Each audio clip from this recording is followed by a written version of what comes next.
Hello friends, welcome back to my channel. তো বন্ধুরা, এখন আমরা যে বিষয়টা নিয়ে কথা বলবো, তোমরা তোমরা হয়তো সকলেই জানো যে আফরান নিশোর আপকামিং ছবি দম, যেটা এই বছর ঈদ উল ফিতরে মুক্তি পাবে। একটা বড় ছবি, বড় বাজেটের ছবি, যৌথ প্রযোজনার কাজ ইন্ডিয়া এবং বাংলাদেশের মধ্যে।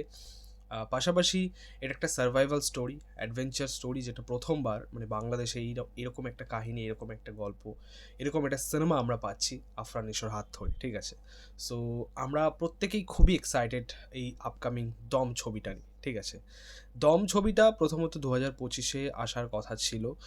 তোমরা হয়তো জানো 2025-এর একদম শুরুর দিকে এই ছবি অ্যানাউন্সমেন্ট হয়েছিল, বাট ছবিটা আর 2025-এ আসেনি। তারপরে কিছুটা সময় পোস্টপন ছিল বা ডিলে ছিল বা ডিলে হয়েছে।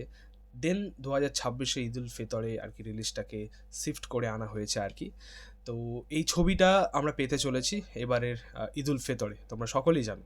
অ্যাকচুয়ালি আমরা এই ছবিটা নিয়ে প্রত্যেকেই খুবই এক্সাইটেড। আমরা জানি যে একটা অন্যরকম ছবি হতে চলেছে। সত্যি বলতে আমাদের আফরান নিশোর প্রতি একটা বিশ্বাস ভরসা সবসময় আছে। সে যখনই কোনো সিনেমা আনে, যখনই কোনো গল্প বা কাজ নিয়ে আসে, তার মধ্যে একটা সত্যি একটা অন্যরকম ব্যাপার থাকে। প্রিভিয়াস কাজগুলোর থেকে বা রিসেন্ট টাইমের কাজগুলোর থেকে আমরা এটা দেখেছি যে আফরান নিশোর স্ক্রিপ্ট সিলেকশন খুবই ভালো, তার গল্পের সিলেকশন খুবই ভালো, সিনেমার সিলেকশন খুবই ভালো।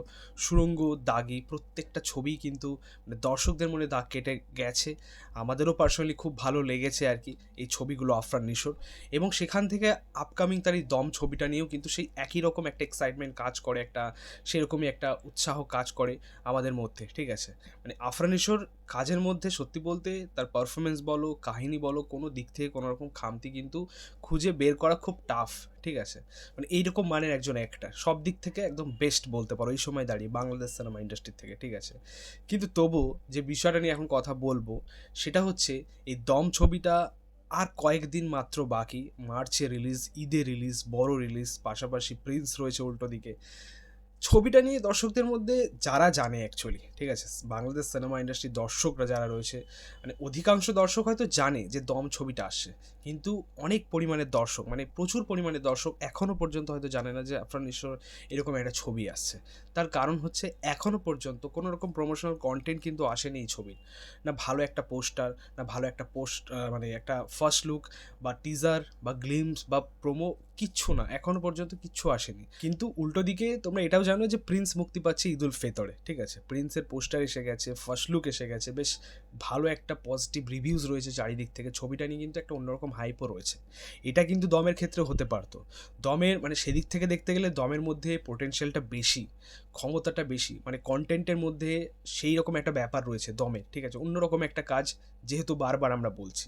ঠিক আছে, একটা সার্ভাইভাল স্টোরি, এরকম কাজ বাংলা ইন্ডাস্ট্রিতে খুব কম হয়, মানে হয়নি বললেই চলে। আমি দুই বাংলার দিক থেকে যদি বিচার করে দেখি, এরকম গল্প কিন্তু খুব কম হয়। বাংলাদেশ সিনেমা ইন্ডাস্ট্রিতে হয়তো প্রথমবার এরকম একটা কাজ হচ্ছে। ঠিক আছে, সো অবশ্যই এই ছবিটার আরও হাইপ দরকার ছিল। এখনও পর্যন্ত কোনো রকম টিজার বা পোস্টার বা গ্লিমস কিছুই আসেনি। দেখো, সব থেকে বড় কথা হচ্ছে যে একটা ভালো প্রমোশন এই ছবির কিন্তু হাইপ আরও বাড়াতে পারে।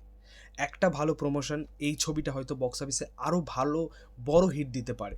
তো এগুলো কিন্তু মেকার্সদের নজর দেওয়া উচিত এই ছবির। মানে সেদিক থেকে দেখতে গেলে যে পোস্টারটা এখন সোশ্যাল মিডিয়াতে ঘুরে বেড়াচ্ছে আর কি দমের, এই যে পোস্টারটা, এটা 2025-এর শুরুর দিকে পেয়েছিলাম আমরা, মাঝখানে কিচ্ছু আসেনি।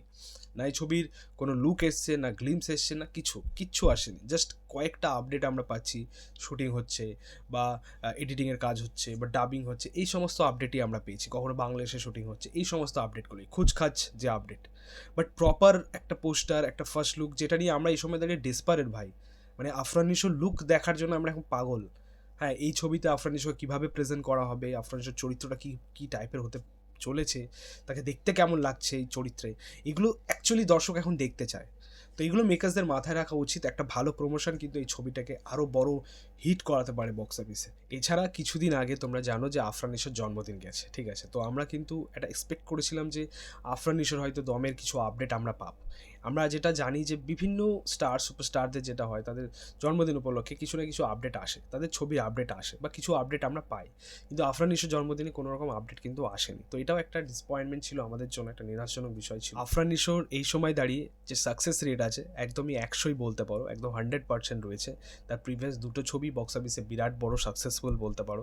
সুড়ঙ্গ এবং দাগি, তাণ্ডবে জাস্ট একটা ক্যামিও ছিল, বাট ওভারঅল তার যে এখন কেরিয়ারটা চলছে একদম তুঙ্গেই বলতে পারো। আপকামিং দমও কিন্তু বক্স অফিসে একটা রিমার্কেবল কিছু করে যাবে, বাট হ্যাঁ মেকারসদের এখানে অন্যরকম একটা প্ল্যান করতে হবে। তা যাই হোক, এই ছিল বলার এই আপডেটটা নিয়ে।